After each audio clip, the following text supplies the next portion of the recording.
Hey everybody, it's Ron. Every Monday through Thursday, we talk about some event in business history that reshaped the world. But on Fridays, we talk about something completely different. These are the stories that went completely off the rails. They may have still changed the business world, just not in the way anybody wanted. These are business bloopers. There's a sharp crack of a gavel. Case number 12-10202, Eastman Kodak Company. Judge Alan Gropper leans forward, glancing over the packed courtroom of the U.S. Bankruptcy Court for the Southern District of New York. It's January 19, 2012, and the next sentence lands with the weight of a century. Petition for Chapter 11 protection is hereby granted. And just like that, it's official. A 131-year-old American icon. The company that once defined the entire way we captured our lives is now in bankruptcy. Lawyers shuffle some paperwork, reporters hammer on keyboards, and in the gallery, a handful of former employees stare straight ahead, trying to process how the pride of Rochester, New York has ended up here. Because if you rewind a few decades, Kodak didn't just dominate photography. Kodak was photography. Bright yellow boxes in every store. Kodak moments on commercials everywhere. A near monopoly on film, processing, and paper. The margins were massive. The cash flowed like a river. And in Rochester, Kodak wasn't just an employer. It was the backbone in the entire city. So how do you get from that to a judge's gavel ending that run? What happened between those 2 points? Well, let's talk about that. From Business Basics, I'm Ron Trucks, and this is Business Bloopers, the weekly podcast where we unpack the business decisions that sounded smart until they weren't. Every Friday, I'll take you through a real story where something went off the rails. Sometimes it's hilarious, sometimes it's painful, but always it's a reminder that even smart people screw up in business. And we'll look at why it matters. This is Business Bloopers. To understand how Kodak ended up in a bankruptcy courtroom, you have to understand just how big they were during their peak. Because Kodak wasn't just another American company. Kodak was the blueprint for a vertically integrated empire. And what does that phrase vertically integrated mean? See, here's the thing. Kodak didn't just sell cameras. Cameras weren't even their real business. Cameras were the cheap handle they used to get you hooked on the real money. Film, paper, chemicals, and processing. It's the classic razor and blade model, except Kodak didn't just own the razor. They owned the blades, the stores that sold them, the labs that processed them, and the emotional moments that made people want to take pictures in the first place. In the 1970s and 80s, Kodak had a near-total monopoly on consumer photography. Competitors existed, sure, but they were background noise. Kodak's yellow boxes were in every drugstore, every supermarket, every travel bag, every family vacation. Rochester, New York thrived on it. Entire neighborhoods depended on Kodak jobs. Schools and parks were built with Kodak donations. The company wasn't simply profitable, it was foundational. And inside Kodak, executives weren't sitting around panicking about disruption to everything. They were trying to manage explosive demand. Film sales kept climbing. Processing centers operated around the clock. Profit margins were disgustingly good. If you looked at the balance sheets and the profit and loss reports, there was no reason in the world to believe anything could threaten the machine that Kodak had built. Which is exactly why Stephen Sassen's invention felt like a problem, not an opportunity.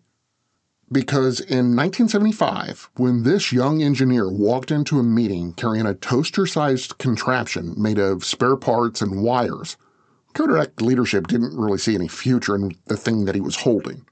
They saw a threat to a multi-billion-dollar profit engine. See, this was a digital camera. And a digital camera didn't just compete with their products, it would have eaten their single most important revenue stream alive. And when a company is built on one cash cow, anything that endangers it starts looking like an enemy instead of an improvement. That's the mindset that set everything else in motion.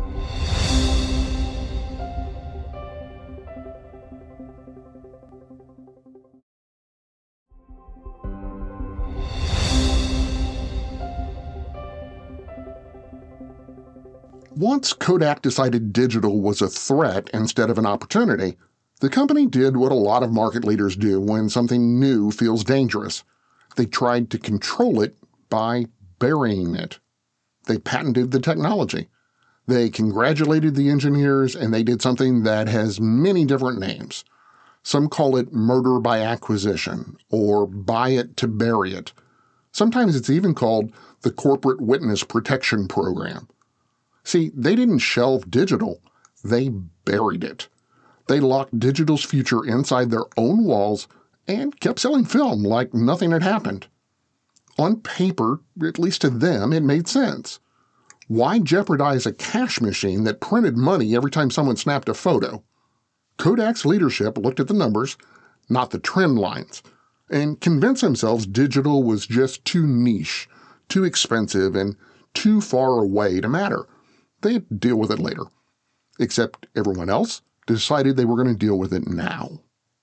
Sony had started experimenting with digital sensors. Canon leaned in. Nikon adapted. Eventually, companies outside the camera world, Apple, Samsung, they realized that photos weren't about prints anymore. They were about convenience and speed and sharing and creating memories. The camera was becoming a feature, not a product. Meanwhile, Kodak spent years defending the wrong hill. By the time they finally released digital cameras, they priced them like the old razor and blade model still applied. Low margins up front, hoping to make money when people printed their photos.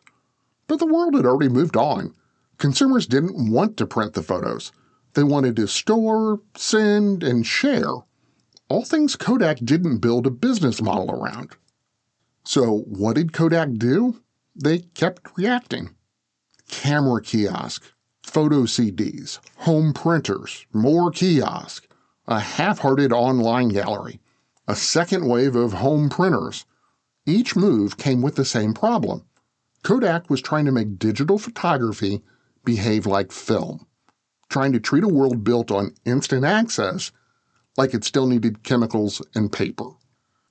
And while Kodak was protecting its past, the rest of the industry was building the future right there in plain sight for everyone to see.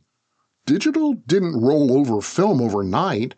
Kodak's mistake stretched across years, but each missed decision chipped away at the company's relevance.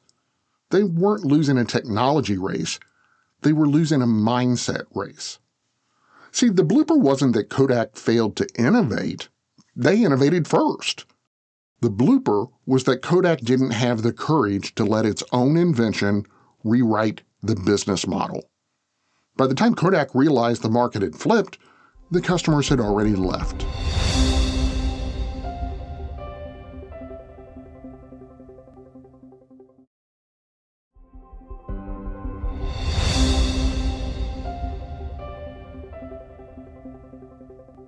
So Kodak spent the 2000s doing something it had never done before, scrambling. Digital cameras were everywhere. Camera phones were turning photography into a daily habit. Social platforms made pictures less about printing and more about sharing. And Kodak, the company that once defined the medium, was suddenly trying to play catch-up in a market it should have led. As I mentioned, the company tried everything. Home printers, commercial imaging, medical systems, online photo galleries, licensing deals, ink ventures, selling off patents to buy them more time. Each move kept the lights on, but none rebuilt the dominance Kodak once had. The business model that carried them for a century simply didn't map to the new world. Meanwhile, the numbers kept sinking. Film sales evaporated. Printing revenue crumbled. Competitors controlled every profitable corner of digital imaging. And in Rochester, New York, the impact was personal. The company that once employed tens of thousands now shrank year after year. Entire buildings emptied. Entire departments disappeared. The brand survived, but the ecosystem around it didn't. By late 2011, Kodak was running out of cash. And on January 19, 2012, Judge Alan Gropper made it official. Kodak would enter Chapter 11 and restructure. They weren't disappearing. They were shrinking, shedding, selling, and maybe some reinventing, because the old Kodak simply couldn't exist in the new world. The company eventually emerged from bankruptcy as a smaller, more specialized commercial imaging business. But the Kodak the world grew up with, the Kodak that shaped birthdays and graduations and vacations and weddings, that version had already taken its last picture. For a company that actually invented the first digital camera, the irony wasn't just being overtaken by the future, it was being transformed by it into something unrecognizable. So on our blooper issues, I'd like to always wrap up with what I call a debrief, which is basically looking at what actually went wrong. And for Kodak didn't lose, like I said, because they failed to innovate. They lost because they were afraid of their own innovation. Digital wasn't an outside threat. It was an inside breakthrough. They didn't want touching their profit margins. So instead of leading the future they invented, they treated it like a liability. That's the classic trap for market leaders. When the cash cow is big enough, the goal stops being build what's next and becomes protect what we have. Kodak patented digital, celebrated it internally, then quietly boxed it up because the numbers looked way too risky. Meanwhile, everyone else built real businesses on top of the technology that Kodak had pioneered. And here's the uncomfortable truth. Disruption rarely beats you from the outside.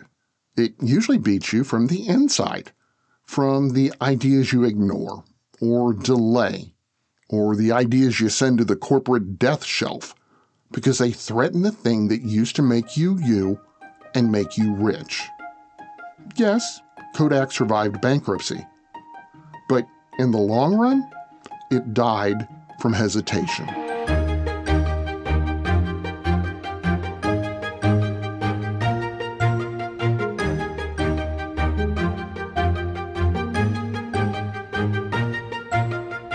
I'm Ron Trucks, and this is Business Bloopers, part of the Business Daily podcast lineup where we look at how businesses really work, and sometimes how they really don't. New episodes drop every weekday, with fun, full-length blooper stories like this one on Fridays, and quick-hit business history episodes the rest of the week. Follow us on Apple Podcasts, Spotify, YouTube, or wherever you listen. And if you're enjoying the ride, don't forget to leave a quick review. It helps more people find the story behind the business. Do you want to actually understand business better without the fluff or the buzzwords or the MBA language? Start by visiting us at bsnsdailypodcast.com.